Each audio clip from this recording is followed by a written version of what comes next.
حضرت اسرائیل سے عہد لے لیا حضرت یعقوب علیہ السلام نے کہ میری روح قبض کرنے کے لیے اچانک نہیں آنا، پہلے کو قاصد بھیج دینا۔ اللہ کے نبی تھے، ان سے وعدہ کر لیا۔ حضرت اسرائیل ایک عرصے کے بعد حاضر ہوئے، پوچھا کدھر آئے ہو؟ کہا قبض روح کے لیے آیا ہو۔ کہا تم نے تو وعدہ کیا تھا اچانک نہیں آؤں گا، پہلے قاصد بھیجوں گا۔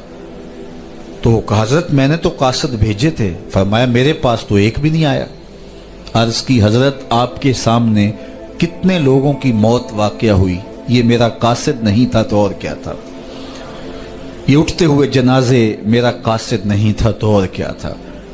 آپ کی داڑھی میں سفید بال اترائے، یہ میرا قاصد نہیں تھا تو اور کیا تھا؟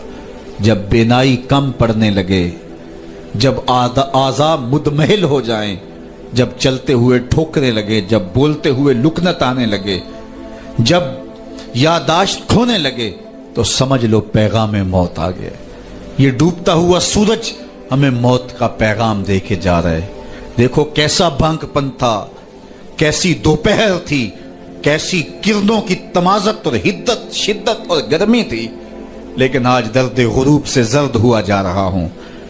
اتنی بڑی کائنات، اتنا بڑا منبع نور کا جو آسمان کے اوپر جگمگا رہا ہوتا ہے، درد غروب سے وہ بھی زرد ہو جاتا ہے۔ دیگرتے دن گیا محمد اوڑک نو ڈوب جانا۔ تو یہ ہمیں پیغام دیتا ہے میاں تم بھی جا رہے ہو۔ یہ پھیلے ہوئے قبرستان بتاتے ہیں۔ حضرت سیدنا غوث اعظم رضی اللہ تعالیٰ عنہ فرماتے ہیں جاؤ قبرستانوں میں جا کے دیکھو کیسے کیسے حسینوں کی مٹی خراب ہو رہی ہے۔ جو بدن پہ چٹکی بھی نہیں پڑنے دیتے تھے مٹی کی، آج ان کے کفن بھی تار تار ہو گئے ہیں۔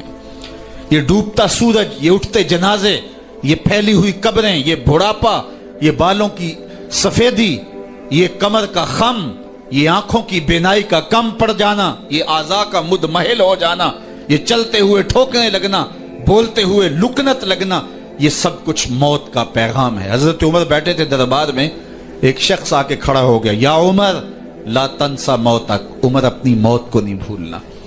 حضرت عمر یوں کانپتے ہیں جس طرح بید کی شاخ کانپتی ہے۔ اللہ اکبر۔ کہا میاں روز آ جایا کر اور مجھے روز یہ میسج دے دیا کر۔ بھری بزم میں وہ آ کے کہتا ہے عمر موت کو نہیں بھولنا۔ مہینے کے بعد مشاہرہ بھی دیتے ہیں۔ ایک دن آیا، اس کا شکریہ ادا کیا، مشاہرہ دیا، آج کے بعد نہیں آنا۔ مجھ سے کوئی گستاخی ہو گئی؟ نہیں۔ کوئی اور شخص آنے لگا؟ نہیں۔ تذکیر موت کی ضرورت نہیں رہی؟ فرمایا نہیں۔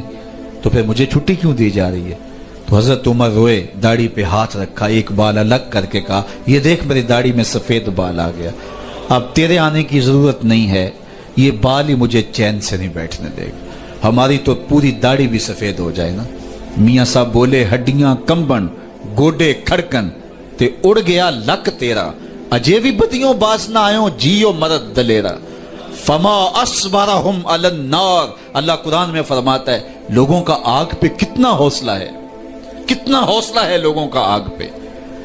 کہتے ہیں دیکھو دیکھی جائے گی، کہتے ہیں دیکھ لیں گے۔ کوئی کہتا ہے فلاں بخشا گیا تو میں بھی بخشا جاؤں گا، کوئی کہتا ہے یہ جہاں مٹھا اگلا کس نے ڈٹھا، جاؤ قبرستانوں میں پوچھو دیکھا ہے کہ نہیں دیکھا ہے، کتنے کتنے حسینوں کی مٹی خراب ہو رہی ہے۔ تو قبل اس سے کہ وہ وقت آئے کوئی حجت باقی نہ رہے، مجھے اور آپ اپنی زندگی کو اللہ کے حضور سپرد کرنا ہے، اور موت کا ذائقہ ہر ایک نے چکھنا ہے قبل اس سے کہ وہ وقت آ جائے اور پھر پچھتاوا ہو۔ آج میں اور آپ اپنی زندگی کو اللہ کے حضور پیش کرنے سے پہلے اپنے آپ کو تیار کریں۔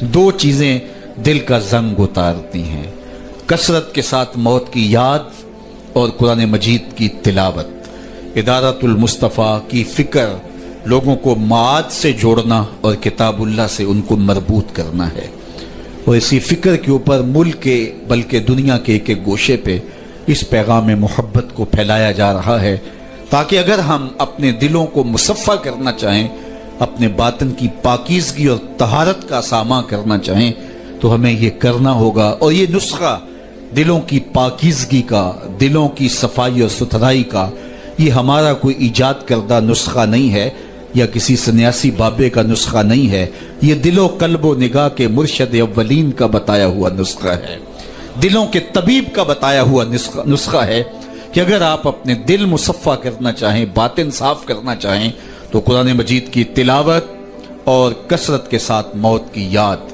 یہ تمہارے دلوں کو پاک کر دے گی۔ حضرت یعقوب علیہ السلام نے اسرائیل سے وعدہ لیا تھا کہ میری روح قبض کرنے کے لیے اچانک نہیں آنا، پہلے کوئی قاصد بھیج دینا تاکہ میں موت کی تیاری کر لوں۔ ویسے اللہ کے نبی کے دامن پہ گناہ کا ایک دھبا بھی نہیں آ سکتا اور وہ ہر لمحہ تیار ہی رہتے ہیں، لیکن اس کے باوجود تعلیم امت کے لیے بہت ساری چیزیں ہوتی ہیں۔ میرے اور آپ کے آقا و مولا نے اللہ کی بارگاہ میں یہ دعا کی، اللہم انی اعوذ بک من الموت الفجاۃ، اے اللہ اچانک موت سے تیری پناہ مانگتا ہوں۔ اچانک موت آتی ہے اور انسان کو تلافی کا، توبہ کا موقع بھی نہیں ملتا، تو اچانک اموات سے پناہ مانگی گئی۔